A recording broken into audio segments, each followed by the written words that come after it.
আসসালামু আলাইকুম everyone. YouTube চ্যানেলের ব্যানার তৈরি করতে গেলে আপনাদের গ্রিড লাইনের দরকার পড়বে। আর এই গ্রিড লাইনটা যদি থাকে আপনাদের, তাহলে আপনারা খুবই সুন্দরভাবে ইউটিউবের ব্যানার তৈরি করতে পারবেন। কারণ হচ্ছে এই যে ঘরটা দেখতে পাচ্ছেন এখান থেকে, এই যে এই ঘর আমি আপনাদেরকে সিলেক্ট করে দেখাই। এই যে এখান থেকে যে ঘরটুকু দেখতে পাচ্ছেন, এই যে এখানে যে ঘরটুকু দেখতে পাচ্ছেন, এটাই হচ্ছে মোবাইল থেকে এইটুকু ভালোভাবে পরিষ্কার দেখা যাবে। আর ডেস্কটপ সাইড থেকেও দেখতে গেলে যে এখান থেকে এতখানি পর্যন্ত ডেস্কটপে দেখা যাবে। আর যেটা হচ্ছে আপনার এলইডি টিভি, এলইডি টিভিতে দেখতে গেলে আপনাদেরকে সম্পূর্ণটা দেখতে পাবেন, একদম এখান থেকে শুরু করে সম্পূর্ণটা। তো চলুন এটা কিভাবে করবেন এটা আপনাদেরকে দেখাই, কারণ এই মাপটা নেওয়ার নিয়ম জানলে আপনারা খুবই সহজেই ইউটিউবের ব্যানারটা প্রফেশনালভাবে খুব সুন্দরভাবে তৈরি করতে পারবেন। তো চলুন তাহলে প্রথম থেকে আপনাদেরকে দেখাই। তো আমি এটা ক্রস করে দিলাম। তো এইবার প্রথমে আমরা কন্ট্রোল এন চাপ দিব। কিছু মাপ আছে, সেই মাপগুলো আপনারা নোট করে নিতে হবে, আপনাদেরকে নোট করে রাখবেন। তো প্রথম হবে ইউটিউব চ্যানেলের যে ব্যানার, সেই ব্যানারের সাইজ হচ্ছে 2560 গুণ 1440, 2560 গুণ 1440। এটা কি? এটা পিক্সেল। তো 2560 যে এখানে লেখা আছে, 1440 লেখা আছে। আর রেজুলেশনটা আমরা 72 না, আমরা এটা দেবো 300 দিয়ে আমরা ক্রিয়েট প্রেস করব। তো এই যে চলে আসলো একটা নতুন উইন্ডো, মানে 2560 গুণ 1440 মাপের। তো এই যে দাগগুলো দেখতে পাচ্ছেন গ্রিড লাইন, এটা হচ্ছে কন্ট্রোল এইচ চাপ দিবেন, তাহলে বন্ধ হয়ে যাবে। আবার যদি কন্ট্রোল এইচ চাপ দেন, তাহলে আবার এটা চলে আসবে। এটা হচ্ছে shortcut, Windows H, control H. তো এখন আমরা প্রথমত এই যে এখানে দেখতে পাচ্ছেন, এই যে এখানে হচ্ছে রেক্ট্যাঙ্গেল টুল, আমরা রেক্ট্যাঙ্গেল টুলটা সিলেক্ট করব। সিলেক্ট করার পরে আমরা এই যে মাঝখানে চলে আসবো, এই মাঝখানে এখানে এসে ডবল ক্লিক করব মাউস দিয়ে, মাউসের বাম বাটনটা প্রেস করব, ডবল ক্লিক করলাম, চলে আসলো।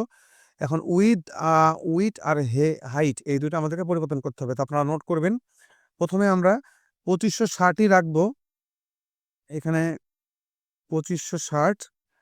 আর হাইট দিব হচ্ছে 423, 423 এটা দিব, দিয়ে আমরা ওকে প্রেস করব। তো এই যে আমাদের একটা রেক্ট্যাঙ্গেল চলে আসলো। আপাতত এটাকে আমরা নিচে নামিয়ে রাখি, বোঝার সুবিধার্থে নিচে নামালাম। এবার আবার আমরা পুনরায় এই রেক্ট্যাঙ্গেল টুলটা সিলেক্ট করলাম, মাঝখানে এসে আবার ডবল ক্লিক করব। ডবল ক্লিক করার পরে এবার আমরা দিব 1855, উইথ দিব হচ্ছে 1855। আর এটা 423 থাকবে, হাইট 423 থাকবে সেম, দিয়ে ওকে প্রেস করব। ওকে প্রেস করলাম, মুভ টুলটা এখান থেকে সিলেক্ট করলাম, মুভ টুলটা সিলেক্ট করে এটাকে এখানে নিয়ে এসে রাখলাম আপাতত। আবার আমরা রেক্ট্যাঙ্গল টুলকে সিলেক্ট করব, মাউসটা খেয়াল করেন আমার, দিয়ে আবার ফাঁকা জায়গাতে এসে ডবল ক্লিক করব। এবার লাস্ট আমাদের আবার করতে হবে 1546, হোয়াইট হচ্ছে 1546, 1546, আর এটা 423 থাকবে, হাইট 423। ওকে, মুভ টুলটা সিলেক্ট করলাম, এটাকে একটু নিচে নামালাম, আর এটাকে একটু রাখলাম এখানে। এই যে আমাদের তিনটা কমপ্লিট, তিনটা রেক্ট্যাঙ্গল টুল আমরা তৈরি করলাম। এখন এই তিনটাকে আমরা সিলেক্ট করব। তো মুভ টুলটাকে সিলেক্ট করার পরে যে মাউস দিয়ে ধরে আমরা এভাবে সিলেক্ট করতে পারি, আবার ইচ্ছা করলে আপনারা এখানে কন্ট্রোল চাপ দিয়ে এভাবে আপনারা সিলেক্ট করতে পারেন। তো আমি এখান থেকে আপনাদেরকে সিলেক্ট করে দেখাচ্ছি, সবগুলো সিলেক্ট করলাম মুভ টুলটা সিলেক্ট করে। এবার আমাদের মুভ টুল সিলেক্ট থাকা অবস্থাতে যেখানে থ্রি ডটে যাব, থ্রি ডটে যাওয়ার পর এই অ্যারোটা দেখবেন, এখানে সিলেকশন থাকবে আপনাদের, এরকম থাকবে সিলেকশন। এটা আপনারা ক্যানভাস এখানে সিলেক্ট করবেন, ক্যানভাস সিলেক্ট করলাম। সিলেক্ট করার পরে প্রথমে আপনারা চাপ দেবেন হচ্ছে এই জায়গাটাতে অ্যালাইন করতে হবে।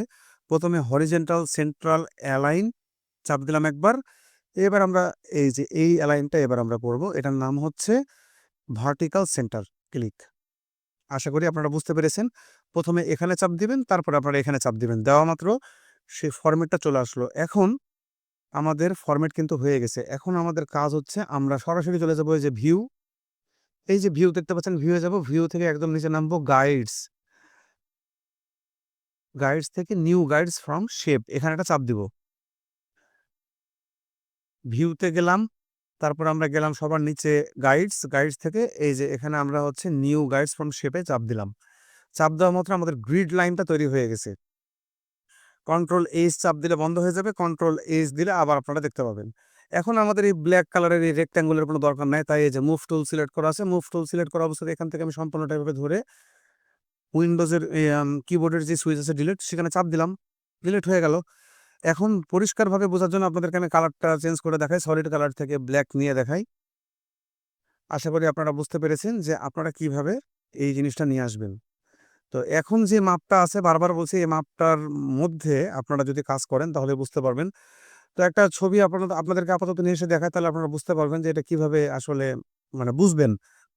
তো আমি একটা পিকচার এখান থেকে নিই। পিকচারে একটা বড় ছবি থাকলে ভালো হতো। আচ্ছা এই ছবিটা নিয়ে আপনাদেরকে দেখাই। একটা ছবি নিলাম। ছবিটা নেওয়ার পর আমি এটা ফুল স্ক্রিন করে দিই।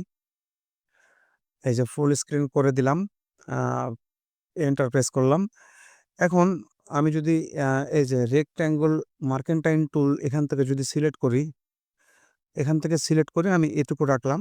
তো এটা কাজের সুবিধার্থে এখন এটাকে যদি আমরা মাস্কিং করে দিই, মাস্ক করে দেওয়ার জন্য এটাকে আমরা এখন মাস্ক করে দেব। তো মাস্ক করে দিলাম। তো দেখতেই পাচ্ছেন এখন আমরা যখন কাজ করব তখন এইভাবে আমরা কাজ করতে পারবো। এই যে এই টুলটা যেটা আমরা সিলেক্ট করলাম, গ্রিড লাইনটা তৈরি করলাম। এই গ্রিড লাইনের মধ্যে আশা করি আপনারা বুঝতে পেরেছেন। এই যে গ্রিড লাইনটা যদি আপনারা সিলেক্ট করে দিয়ে ওকে করি, দেখতেই পাচ্ছেন যে কিভাবে কাজ করছে এটা। আশা করি আপনারা ক্লিয়ার এটা কিভাবে তৈরি করবেন অনেকের কাজে লাগবে। এটা YouTube ব্যানারের মাপ। YouTube ব্যানারের সেই মাপের সিস্টেমটা আমি আপনাদেরকে দেখিয়ে দিলাম। ধন্যবাদ সবাইকে। ভিডিওটি ভালো লাগলে অবশ্যই ফলো দিবেন আর একটা লাইক দিবেন। ধন্যবাদ।